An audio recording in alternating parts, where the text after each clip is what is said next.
ini saya akan mempresentasikan tentang marketing teori subbab 12, yaitu tentang consumer behavior atau perilaku konsumen. Oke, yang pertama, di tahun 1960-an melihat upaya untuk mengembangkan model komprehensif pengambilan keputusan konsumen oleh Nicosia 1966, Angel dan Blackwell dan Howard States, dan diadopsi pesat perkembangan teori sikap dari psikologi, terutama gagasan pendekatan multi atribut mengikuti karya orang-orang seperti Rosenberg dan Fishbein. Ada lebih banyak penelitian tentang pengaruh dan emosi bertentangan dengan konsentrasi pada dimensi kognitif pengambilan keputusan dan keputusan konsumen, dan pada saat yang sama pandangan segar pada aktual konsumsi sebagai lawan pembelian.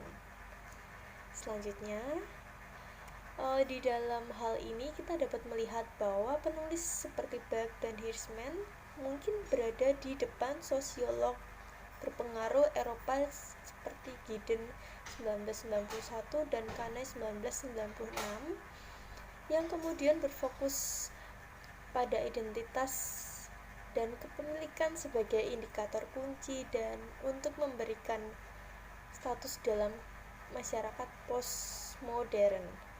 Namun, perbandingan yang lebih dekat dengan teori dikembangkan kemudian dalam perilaku konsumen dikaitkan dengan keterlibatan, menunjukkan bagaimana penulis seperti Copeland memprediksikan perbedaan tidak hanya di dalam keterlibatan tinggi dan rendah, tetapi juga dalam berbagai jenis keterlibatan.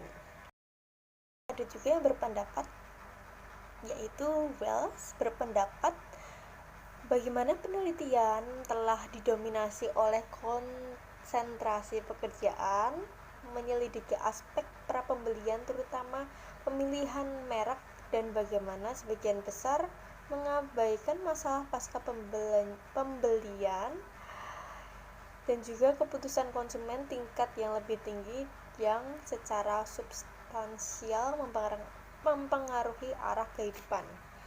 Dengan kata lain, penelitian telah berkonsentrasi pada pilihan yang lebih sederhana antara pilihan yang lebih setara daripada berurusan dengan situasi kompleks di mana pilihan sering harus dapat dibuat dengan buat antara alternatif yang tidak dapat dibandingkan dengan atribut abstrak. Lalu, kepuasan dan ketidakpuasan adalah salah satu contohnya dengan sebagian besar pekerjaan di tahun 1980-an dan 1990-an. Demikian pula dengan pengecualian beberapa makalah di bagian awal abad ini. Semua makalah tentang nilai diterbitkan pada akhir 1980-an dan di awal 1990-an, sementara makalah tentang pembelajaran tidak diklasifikasikan sampai tahun 1980-an. Akan tetapi sejak tanggal itu mereka telah muncul pada interval yang konsisten. Oke, selanjutnya pembelian aktual dan keterlibatan konsumen yang berkelanjutan dalam hubungan pasar telah menghasilkan penelitian yang sangat sedikit tentang perilaku konsumen dibandingkan dengan hubungan organisasi dan bisnis.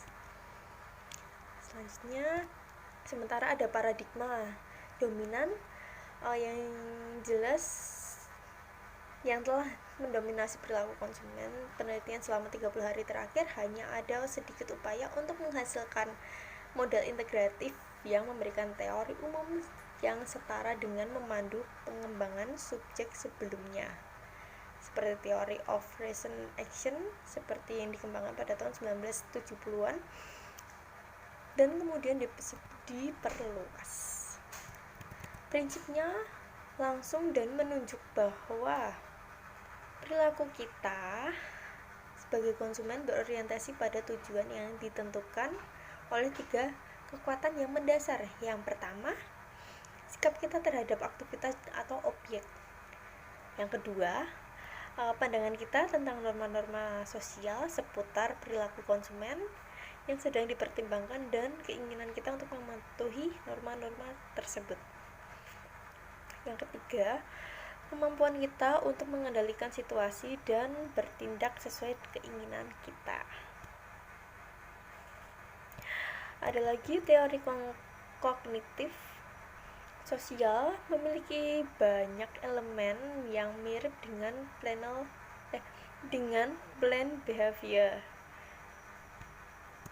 Lalu ada pendekatan campuran yang disarankan oleh teori kognitif sosial menarik. Ini memiliki keuntungan tidak mengurangi manusia yang jelas-jelas mampu memikirkan dan merencanakan ke tingkat pengambilan keputusan yang sama dengan hewan peliharaan mereka, tetapi pada saat yang sama tidak dapat mengubah setiap keputusan dan perilaku yang menjadi masalah luas yang diarahkan pada tujuan yang kompleks. Oke, sekian presentasi dari saya. Terima kasih.